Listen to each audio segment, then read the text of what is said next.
आदर्श समाज का भाग 77 बताने का प्रयास करूँगा। मनुष्य के जीवन में कर्म का बड़ा महत्व है और इसमें ये कहा गया कि मनुष्य का संपूर्ण जीवन कर्मों पर आधारित है। जो मनुष्य जैसा कर्म करता है उसी के अनुसार उसे फल की प्राप्ति होती है। श्री कृष्ण ने गीता में कहा कि देखो अर्जुन, युद्ध करना, कर्म करना तुम्हारा काम है। धर्म की रक्षा के लिए तुम कुछ भी कर सकते हो।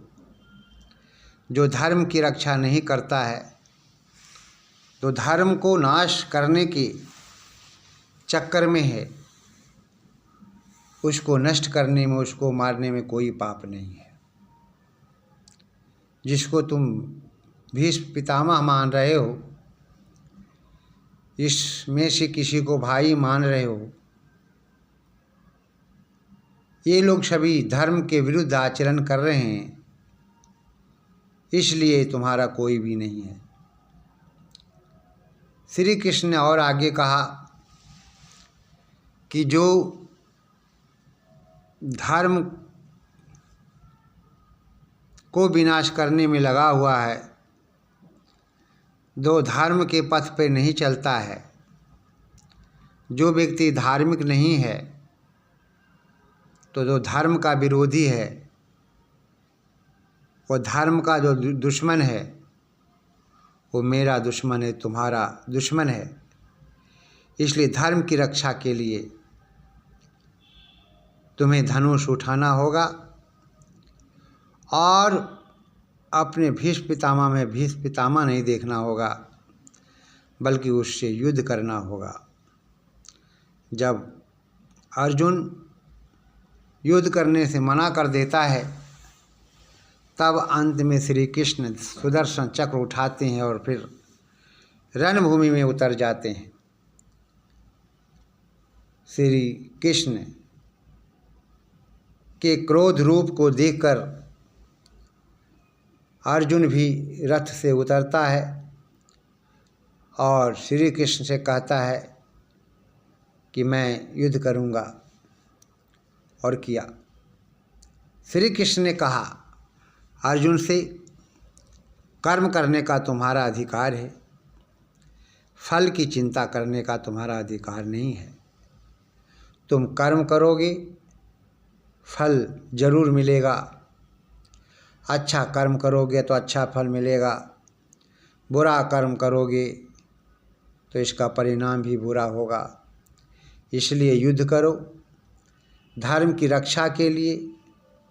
यदि तुम मर जाते हो भी रणभूमि में तो यशस्वी होगे, विजयश्री होगे, और यदि तुम जीत जाते हो अपने दुश्मनों से, तो फिर तुम्हें राज वैभव मिलेगा। इसलिए हमें कायर नहीं बनना है। यदि तुम रणभूमि को छोड़कर भागते हो, तो आने वाली पीढ़ी तुम्हें धिक्कारेगी और कहेगी कि अर्जुन कायर था। इसलिए हमें ऐसा नहीं करना है। श्री कृष्ण की बात को मानकर अर्जुन रणभूमि में उतरता है, फिर बाण चलाता है, शत्रुओं पर प्रहार करता है। बहुत से शत्रु मारे जाते हैं। अंत में भीष्म पितामह भी मारे जाते हैं,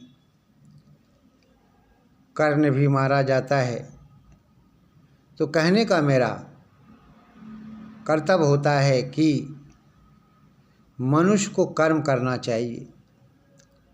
कर्म की प्रधानता है मनुष्य के जीवन में, और मैं तो यही समझता हूँ, जब तक मनुष्य का जीवन है तब तक उसके साथ कर्म जुड़ा हुआ है। कर्म के बिना कोई काम नहीं आप कर सकते हैं। कर्म ही जीवन है, जीवन ही कर्म है। कर्म ये कहता है कि चरई बहती, अर्थात धीरे धीरे हमें चलते रहना चाहिए। यदि आप रुक गए तो रुके रह जाएंगे, चल पड़ेंगे तो चलते रह जाएंगे, और अंत में एक समय ऐसा भी आएगा कि आप अपनी मंजिल को प्राप्त कर ही लेंगे। तो कर्म ही पूजा है। कर्म की बदौलत मनुष्य न जाने कहाँ से कहाँ तक पहुँच जाता है। कर्म किया वैज्ञानिकों ने तो चांद पर भी पहुँच गया, मंगल ग्रह भी पहुँच गया, और मनुष्य यदि मेहनत करता है तो फिर सागर भी, क्या महासागर को भी लांघ करके जो है, तैर करके जो है पार हो जाता है। तो कहने का आशय है कि कर्म करना हमारा अपना कर्तव्य है। हमें कर्म से कभी भी पीछे नहीं हटना चाहिए, कर्म करते रहना चाहिए। क्यों मनुष्य के जीवन में जो है कर्म की प्रधानता विशेष करके है। इसलिए हम यही कहना चाहेंगे दुनिया के लोगों से, वो दुनिया के लोगों, कर्म ही सब कुछ है। कर्म के बिना आप एक कदम भी आगे नहीं बढ़ सकते हैं। कर्म करना आपका कर्तव्य है। फल की चिंता परमात्मा के ऊपर छोड़ दीजिए। निश्चित है कि जो व्यक्ति कर्म करता है कभी न कभी उसे फल की प्राप्ति जरूर होती है, क्योंकि परमात्मा बहुत दयालु है, अंतर्यामी है, अजन्मा है, निराकार है। और जो व्यक्ति निराकार ईश्वर की उपासना करता है परमात्मा उसे जरूर फल देता है, क्योंकि कर्मों का फल हमेशा मीठा होता है। जो व्यक्ति ये कहता है कि कर्मों का फल मीठा नहीं होता है, ऐसा मैं मानने को तैयार नहीं हूँ, क्योंकि कर्म का फल जरूर मीठा होता है। कभी न कभी आपको इसका फल मिलेगा। इसलिए कर्म करने से पीछे नहीं चुकना चाहिए। जो मनुष्य कर्म करने से पीछे चुक जाता है उसका जीवन नहीं बन पाता है। जो कर्म करता हुआ आगे बढ़ते जाता है वह मंजिल को जल्दी ही प्राप्त कर लेता है। इसलिए हम कहना चाहेंगे दुनिया के लोगों से, कर्म करो और महान बनो, कर्म करो महान बनो। एक मेरी पुस्तक भी है, ये मेरे द्वारा लिखी गई है, कर्म करो महान बनो। बहुत अच्छी पुस्तकें हैं। ऐसे तो मैंने बहुत सी पुस्तकें लिखी है, जैसे मानव निर्माण गीतमाला पहला भाग, दूसरा भाग ये गीतों की है। कश्मीर और आतंकवाद कविताओं की है। इंसान कौन गद्य भाग में है। वेद रश्मि गद्य भाग में है। वेद गंगा लगभग 200 पेज से ऊपर होगी। इसमें वेद मंत्रों की व्याख्या की गई है। मनुष्यों की दृष्टि में स्वामी दयानंद सरस्वती, ये भी मेरी द्वारा लिखी हुई बुक है।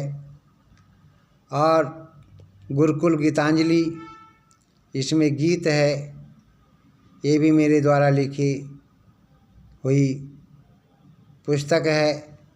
रघुविलास एक अनुशीलन, रघुविलास एक अनुशीलन, ये हमारा शोध प्रबंध है। इसी विषय पर मैंने PhD संस्कृत में की है, तो मैं चर्चा कर रहा था। इस प्रकार से और बहुत से पुस्तकें हैं। यज्ञ सुमन है और छपी है। राष्ट्रभक्ति गीत एवं शेरो शायरी है। ये तमाम से ऐसी पुस्तकें जो मेरे द्वारा लिखी गई है। ओम की महिमा है, ये भी मेरी है। ओम चालीसा है, ये भी मेरी लिखी हुई है। तो ये सब छपी हुई पुस्तकें हैं। जीव और ईश्वर, ये भी मेरी लिखी हुई बुक है। तो मैं चर्चा कर रहा था कि मैंने भी जहाँ तक हुआ प्रयास किया, कर्म करने का।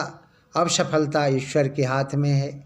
ईश्वर सफलता दे या ना दे उसकी मुझे कोई परवाह नहीं है, लेकिन मैं आप लोगों से ही कहना चाहूँगा कि आप कर्म करते रहिए और निश्चित है सफलता कभी ना कभी मिलेगी। इति वो।